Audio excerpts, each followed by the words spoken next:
मुलाचा मृत्यू झाला. हॅलो साहेब. हॅलो, आवाज म्हणलं थोडा कट होतोय. आता येतोय का? आता येतोय का? हा येतोय. अंबरवाडी गाव माहितीये का? अंबरवाडी जिंतूर तालुका. ऐकलंय साहेब, पण आता परवा दिवशी एक पोलवर चढून मुलगा वारलाय हे माहितीये का? हो माहितीये. जिंतूरच्या अंबरवाडी गावात. वामनी सत्ती. मी आता त्या परिवाराच्या घरातच आहे. बरं. त्यांची एक मुलगी मोठी 10वीला आहे, मुलगा 5वीला आहे, 8वीला. बरं. तुमचा ते गव्हाणे आणि दुसरा वाकडे आणि ऑपरेटर आणि एक ऑपरेटर, ह्या लोकांनी त्याला लाईनवर चढवलं, त्याला परमिट घेतल्या म्हणून सांगितलं आणि मग बरेच चढला की लाईट आली कशी? अहो, कोणाच्या जीवाशी कशाला खेळता तुम्ही? एक तर तुमच्या दम नाही, शासनाचा पगार तुम्ही घेता, तुमचा एकही हरामखोर लाईनमन त्या पोलवर चढायला तयार नाही, फाल्ट काढायला तयार नाही, खाजगीमध्ये लोकांना चढवता वरी, तुमच्या जीवाशी खेळता तुम्ही लोक, आणि पगारी तुम्ही हाणता, वरचा माल बी तुम्ही हाणता. घटना झाल्यावर पण आली नाही पुन्हा. आता मला सांगा, 3 दिवस होऊन गेले ती दुर्घटना होऊन, आणखीन माणुसकीचा भाग तरी म्हणून एखादा माणूस भेटायला आला असता. ते हरामखोर तिघं बी एक बी नाही आलं.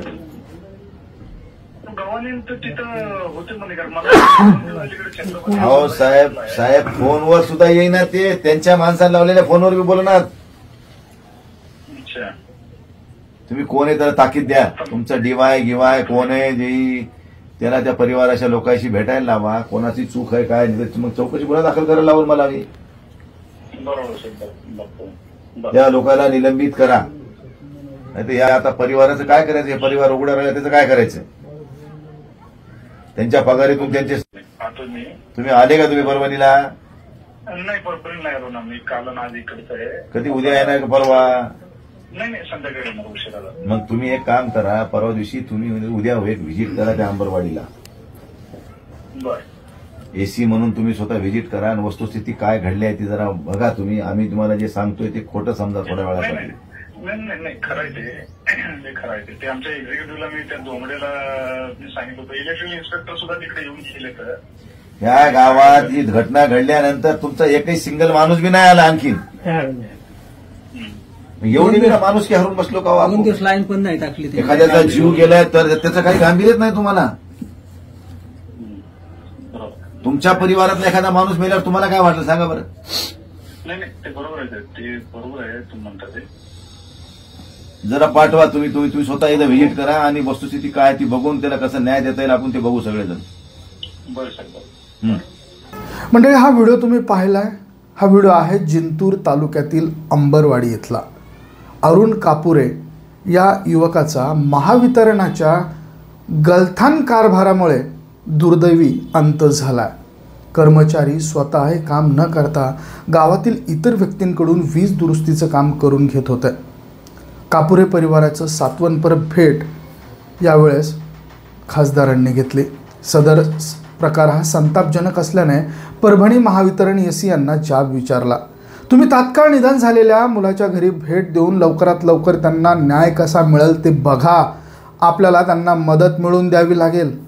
त्यांना तात्काळ मदत मिळाली पाहिजे अशी तंबी देखील त्यांनी यावेळेस दिली. सर्वसामान्य गोरगरीब घरातील कुटुंबियांवरील अन्यायाला वाचा फोडली जात नाही. त्या ठिकाणी हा बंडू जाधव पोहोचून न्याय देतोय असं देखील त्यांनी यावेळेस ऐकवलं. तुमचं घराणं कोणी ऐकत नसेल तर आम्हाला मिळालेले शिवसेनेचे बाळ कडू देत त्याला ठिकाणी न्याय कसा मिळेल हे बघण्याचं काम आम्ही करू असं देखील बंडू जाधव यांनी यावेळेस म्हटलं. मंडळी, सध्या लोकसभेचं रणशिंग फुंकल्या जात आहे. आज लोकसभेच्या आचारसंहितेची घोषणा होती आहे आणि शिवसेनेचा बालेकिल्ला असणाऱ्या परभणी लोकसभा मतदारसंघाचे खासदार बंडू जाधव हे आपल्या कर्तृत्वशैलीने समाज मनात एक मोठा विश्वास निर्माण करून आहेत. बंडू जाधव यांनी अशाच एका कुटुंबियांची भेट घेतली. आपण सदर प्रकार पाहिलेला आहे. त्या कुटुंबियांमधला एक तरुण हा महावितरणाच्या गलथान कारभारामुळे अंत त्याचा झालेला आहे. तर मंडळी, आपल्याकडे काय की ज्यावेळेस एखादे महावितरणाचे कर्मचारी असतील किंवा अधिकारी असतील किंवा ज्यावेळेस काही प्रॉब्लेम्स क्रिएट झालेले असतील अशा वेळेस हे कर्मचारी स्वतःहून ते काम न करता ते काम दुसऱ्या कोणाकडून तरी करून घेतात, अशी खूप वेळा आपल्याला बघायला मिळालेलं आहे. आणि तशाच पद्धतीचं काम हे या महावितरणाच्या अधिकाऱ्यांनी एका तरुणाकडनं करून घेतलं. आणि ते करून घेत असताना पॉवर सप्लाय हा बंद करण्यात आलेला आहे असं त्याला सांगितलं गेलं आणि त्याला खांब्यावरती चढवलं गेलं. आणि त्यानंतर कुणीतरी पॉवर सप्लाय ऑन केला आणि काम करत असलेला तरुण हा त्याचा दुर्दैवी अंत झाल्याचं बघायला मिळालं.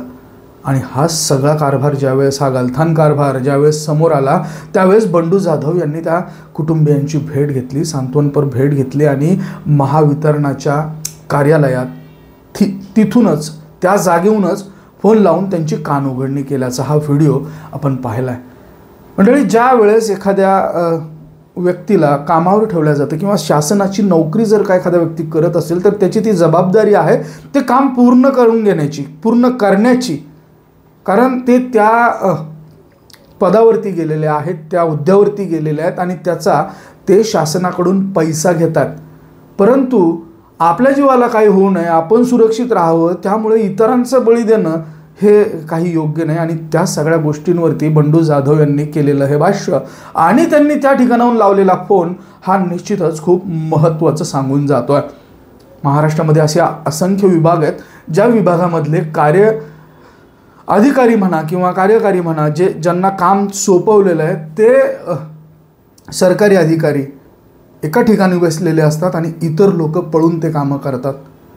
ज्यांना त्याचा काहीतरी चिरीमिरी देऊन, थोडेफार पैसे देऊन त्यांच्याकडनं ते काम करून घेतलं जातं. परंतु हे अधिकारी ज्यांना गडगंज असा पगार शासनाच्या मार्फत मिळतो ते मात्र कुठलंही काम करत नाही. आणि तशाच पद्धतीचं हे प्रकरण परभणी जिल्ह्यातनं समोर आलेलं आहे. एका तरुणाचा यामध्ये अंत झालेला आहे आणि त्यावेळेस बंडू जाधव यांनी महावितरणाच्या अधिकाऱ्यांची घेतलेली खरडपट्टी आपण या फोनच्या माध्यमातून पाहिली आहे. मंडळी, हा व्हिडिओ तुम्हाला कसा वाटला आम्हाला कमेंट करून अवश्य कळवा.